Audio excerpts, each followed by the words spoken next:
Guys, I want us to watch this video about this girl testimony. It's not strange to me because it's happening to me as well in First Bank. She's not lying. This is exactly what people are doing, Nigeria's bankers are doing. Those managers, those workers in bank, those are exactly what they are doing to their clients. Especially when they know you are not living in Nigeria, when you are in abroad. That's how they treat people. Go to your account, you need to take some money. It happened in First Bank in Benin. I'm a living testimony. So my people, watch the video. Just watch the video. And leave your opinion there as well. Just leave your opinion in the comment section. Thank you. You see this case of very dark man, Access Bank, and the woman that lost the brother and 500 million naira. It is 100% correct. You see, after religious leaders, another problem we have in Nigeria are the bankers. Before even our politicians, a lot of people don't know. I've worked in the bank. The first job I did after I left service was in the bank. That was 28, 29. I was in the bank. And then I had this guy, very nice guy, Mr. P. I was managing his account. I was his account officer.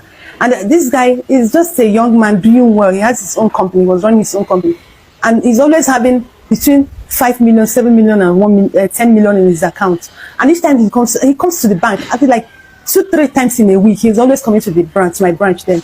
And each time he comes, he'll give me 1,000 naira. And I'm always looking forward to see him. So as it gets to a point, I did not see him in the bank for some weeks. I became so worried. I was like, because I know he comes to the bank every time. There's no week he doesn't come to the bank, say like 2-3 times. It was getting to a month, I didn't see him.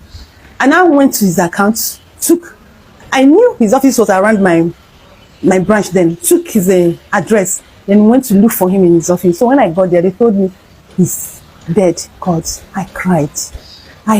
Hey, and I cried back to the office. I was just crying. One of my colleagues was really what I said, my customer died. Child, I was crying, and I said, because I remember, it wasn't quite long he came, he told me that the wife put to bed. And so we say they just have 3 children. He now has 3 children. I was crying. I said, no wonder. I said, and I was looking for his. I said, let me get his number and call the wife to tell him that the husband have money in the bank.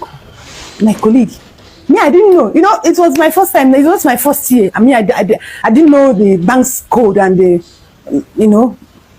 So my colleague who was with me, she didn't even tell me anything. She went and told our manager that look at what BD is planning to do.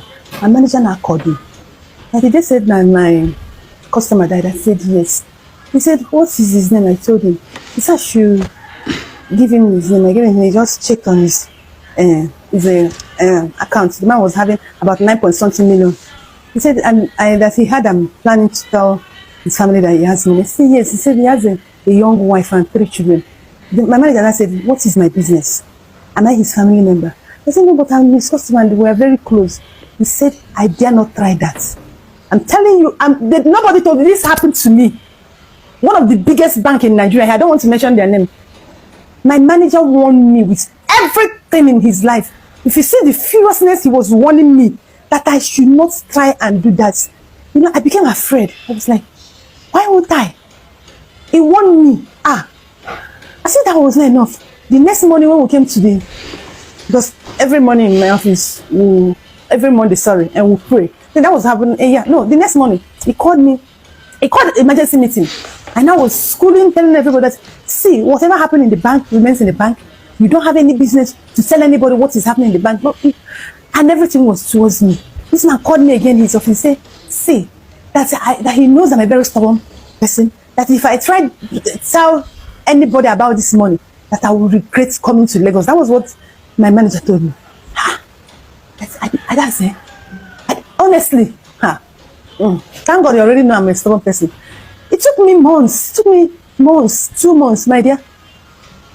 I went and told the wife. I didn't go, but I collected another person's number and I sent her text. I said, Madam, your husband has money in social account, and this is the amount, and this is the number, the name he used in open the account. I did it. Then you can buy card line anyhow. That was what I did. I told her, and I had peace. So you see, Nigerian banks knows how to buy people's money, and that is why it is not even advisable to keep money in Nigerian bank. Because let me tell you, there's kind of money you have in Nigerian banks. They can buy you to take over your money. I'm telling you, you buy, they will sit on your money. If your family even find out you have, they will make it so difficult for them to access that money. You see that thing Very Dark Man is saying about Access Bank. It is true. Access Bank has sat on that money. They should bring out that money. And Nigerians should stand up and speak for that woman. Because let me tell you, this kind of thing has been going on. It is that my customers a few years ago. It is this woman. It could be you and the next person tomorrow. Nigerian bank are a horrible set of people. They are thieves. That's why at the end of the year, when they tell you the kind of profits they make, the kind of gain, yeah, I get such gain one of those years, and the shared profits. I got more than my salary when they shared profits. Yes. How are they making those money? From people's sweat.